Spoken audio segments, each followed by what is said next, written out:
राम राम दोस्तों, थारा आज स्वागत हमारे पहले व्लॉग में।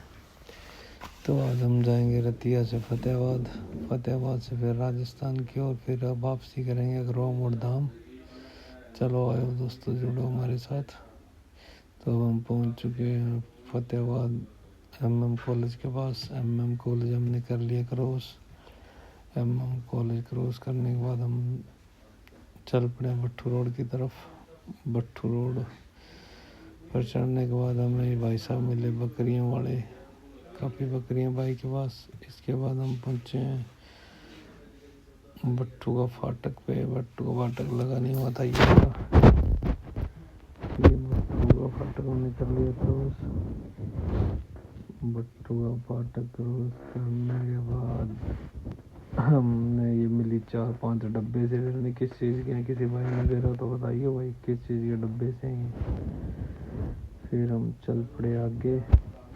आगे चलने के बाद हमें एक और फाटक मिला। ये फाटक था बंद, तो हमने कहा रेल आने का वेट। तो रेल अब आ जाएगी थोड़ी देर में। रेल आ चुकी है। रेल आने के बाद रेल करगी सारी क्रॉस करना। बाद में ये ठा दिए भाई ने डंडे से।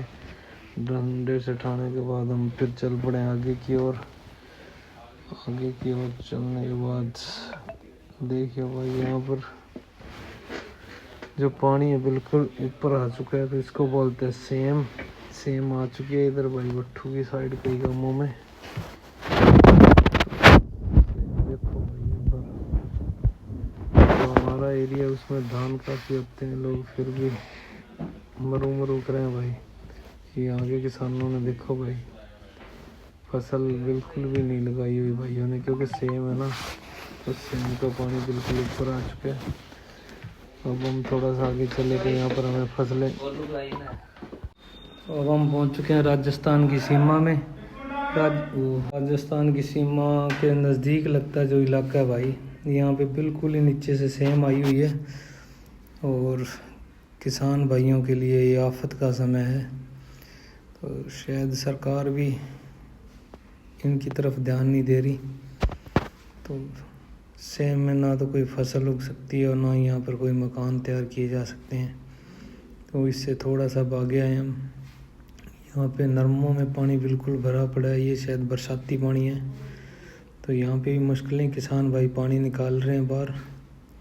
फसल बचाने का प्रयास इनका जारी है। अब आगे हम पहुँच चुके हैं राजस्थान के गांव छानीवाड़ा में। ये आप जानते होंगे शायद गुलजार छानीवाड़ा, उनका गांव है ये। तो यहाँ पे पहुँच चुके हैं हम। आगे हमने जहाँ पहुँचना था हम उस स्थान पे पहुँच चुके हैं। तो यहाँ पे हमने देखे जो राजस्थान के रेतले टिब्बे होते हैं उन पे गए। यहाँ पे फसल उगाई हुई है इन लोगों ने। नरमे कई जगह पर खाली पड़े हैं टिब्बे। यहाँ पर पानी का कोई सिस्टम नहीं है, सिर्फ बरसात आएगी तभी पर यहाँ पे फसलें होती हैं। बिना बरसात यहाँ पर पानी का कोई प्रबंध नहीं है। अगर बारिश आएगी तो फसल की बिजाई होएगी। तो देखो भाइयों, जो हमारे इधर रतिया साइड के किसान हैं या इधर पंजाब साइड के, जहाँ पर धान की फसल बहुत अच्छी होती है, पैदावार भी बहुत होती है यहाँ पर। यहाँ 10 बीघों में जितनी फसल होती है, वहाँ पे हरियाणा के जो इधर रतिया फतेहाबाद का इलाका, वहाँ पर 1 किले में शायद उतनी फसल हो जाती है। तो इनका सब्र देखिए भाई। हमारे लोग हैं जो दिखावा ज़्यादा है हमारे साइड, इधर बिल्कुल ही सादगी भरे लोग रहते हैं, बिल्कुल भी दिखावा नहीं है, ना पैसे का ना किसी और चीज़ का। यहाँ पे आपको मकान बिल्कुल सिंपल मिलेंगे और एसी तो किसी के भी नहीं मिलेगा भाई। और यहाँ पे जो सुकून है वो अलग बात है ना। उमस टाइप का यहाँ पे कुछ नहीं है, बिल्कुल ही प्राकृतिक हवा, बिल्कुल ही ठंडी हवा है यहाँ पर।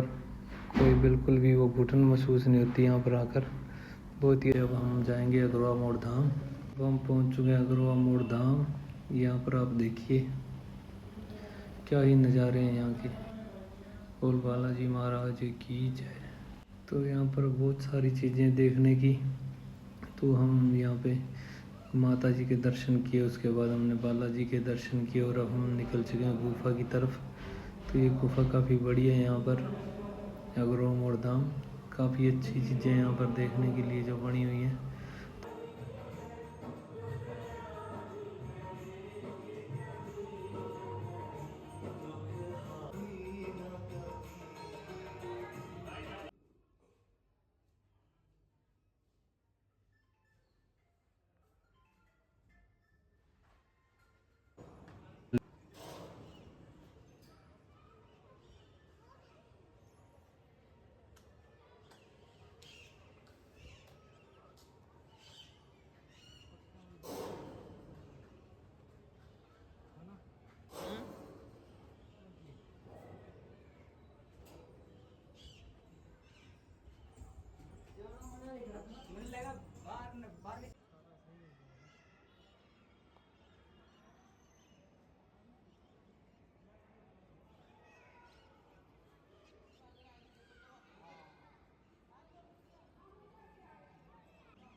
यार एक सेल्फी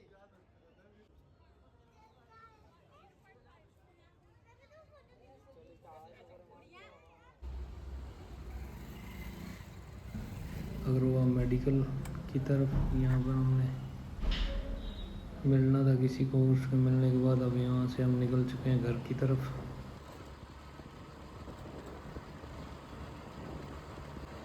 घर की तरफ आते हुए हमें काफ़ी अंधेरा हो चुका है, रात के बज चुके हैं 10 और ये अब हम पहुंच चुके हैं घर पे। ओके दोस्तों, मिलते हैं अगले व्लॉग में। Good night.